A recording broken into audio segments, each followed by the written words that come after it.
I'm Tony, he's Mike, and we are here to do a quick and dirty review, a user request, kinda. Marcel the Shell with shoes on. My name is Marcel, and I'm partially a shell, as you can see on my body, but I also have shoes and a face. We've done a couple of kids films, just, to kind of let parents know, hey, there's quality family films out there that you can enjoy too, and this just happened to kind of fall into that particular hole, if you will. And I have no idea what your take on this film is going to be, so I am all ears. Let's have it. I was so worried when the first 2 minutes of this film started going through. I was like, oh, hell. Karen, what'd you do to me? But I was pleasantly surprised. I thoroughly enjoyed this movie. As a matter of fact, at one point, I got a little misty-eyed. And I know exactly what part you're talking about. Yeah. So this is a fantastic family film. Yeah. A24 did it. I don't know who the director was. It's the guy that started the Marcel the Shell with Shoes on YouTube channel. Oh, is that how this whole thing started? This is kind of... All right, so give us some background on this, because I didn't dig into it at all. This is kind of biographical, that he started doing these little films as kind of a funny ha-ha joke, and they kind of cover it from like a behind the scenes in the film. All right, so I'm making like a little documentary. Oh, it's like a movie, but nobody has any lines, and nobody even knows what it is while they're making it? No? But yeah, and then all of a sudden it just kind of blew up and went viral, and then suddenly it's everywhere. But see, I never heard of it.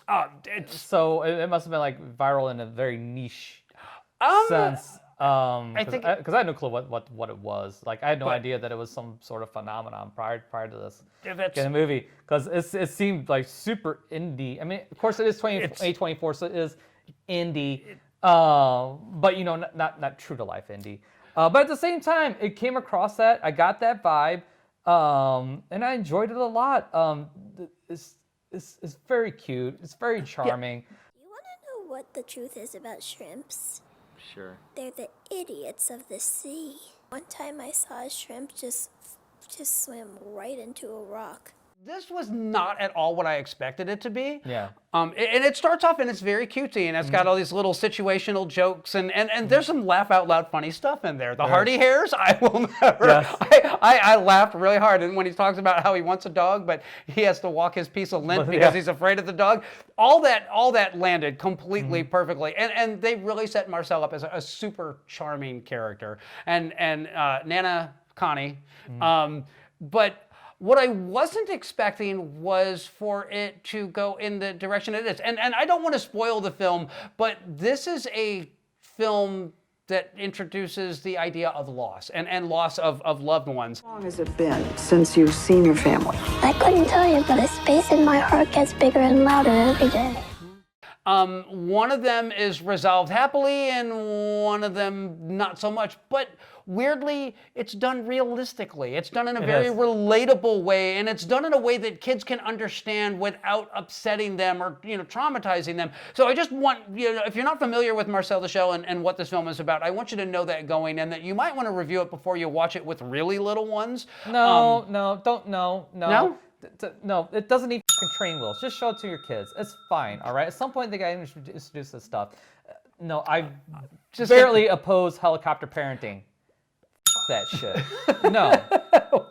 They can watch it. They'll be fine. Would you have any problem showing this to your kids when they're this age? Depends on the age. If they were 3 or 4, I might want to hold off on this one just a little bit. If they've already lost someone in their life, if they've already experienced the death of a pet or a relative or something like that, that's when I think it's appropriate, because otherwise you're going to be dealing with a lot of questions that you may not be prepared for as a parent, especially if you're like, hey, I took my kids to go watch this charming little film about a shell that's cracking jokes and is sweet and funny, and next thing I know, I had to explain death to my children. But that's part of being a parent. It is, but doesn't mean you can't kind of prep for it. Well, the other thing, though, too, is at the end, they wrap that up, and then there's an extremely happy ending that happens at the end. The ending is super charming and super fun and super funny, and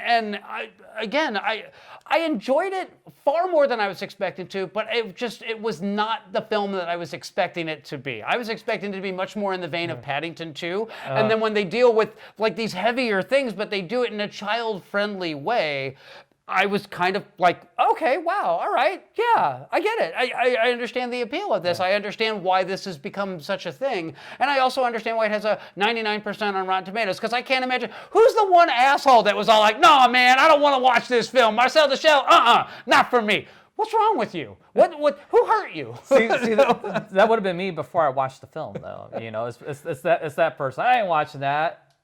You know, just because, and then they didn't watch it. But yeah. Anyway, it is a huge recommend for me. It's available for rent digitally right now, or for purchase digitally right now. It is not out on Blu-ray just yet, so you're not going to be able to purchase it for a little bit. I don't know when the release date is on that. If I should happen to run across it, I'll throw it up here. And if you don't see anything but a big seashell with one eyeball, then you'll know that I haven't found a release date for it. So before you wrap this up, one thing I didn't really catch until the very end is that these are like supposed to be like inanimate objects. Like I thought like maybe he was like some weird wackadoo like snail thing in a shell, but it's like no, he's actually just a shell. Yeah. Because later in the movie when he goes back to and meets his family, one of the members of his family is a tampon. Did you catch that? I did. Actually, Karen pointed that one out. I was like, wait, that's a tampon. Why does the snail have a tampon? It's like, oh, wait, they're all inanimate objects because there's a fucking rice check. Yes, wheat checks, rice checks, seashells. All sorts of stuff. So, at first I thought it was like just a weird one-eyed snail or they're doing something weird, but yeah. So anyway, I'm sure there's a deeper meaning to it all because There they're all probably hollow. is. They're all hollow on the inside, so I guess they're filled with what you choose to fill them with. But I think you're giving way too much Yeah. credit on that one, but that's fine. I'm just gonna say there's more to this than what you might think going in. But Sure. Anyways, it's a recommend for me. it's a huge recommend for me. I'm hoping that they get to do another one. That's how much I enjoyed it. I don't think there's a need for another one. This doesn't need a sequel, and I think this would be better off if it stood on its own. Because really, what are you going to do different for the next one? He already lost a family member. He lost his family. And he found his family. Right. Spoilers. So, yeah. Well, oops. Sorry. So this should be one and done. Don't do a sequel. I'm going to disagree with you on this one. Well, we'll see how it does. I have no idea what to expect anymore at this point, but I'm sure that if this is creative enough that they could come up with something that doesn't deal with any of that, like break some new ground, and has Marcel as the star, and it's equally funny. Just do me a favor, don't go CG, all right? Keep it practical stop motion because it's charming that way. That's it. That's all I got. That's all I got too. Yeah. All right. Well, we will catch you next time.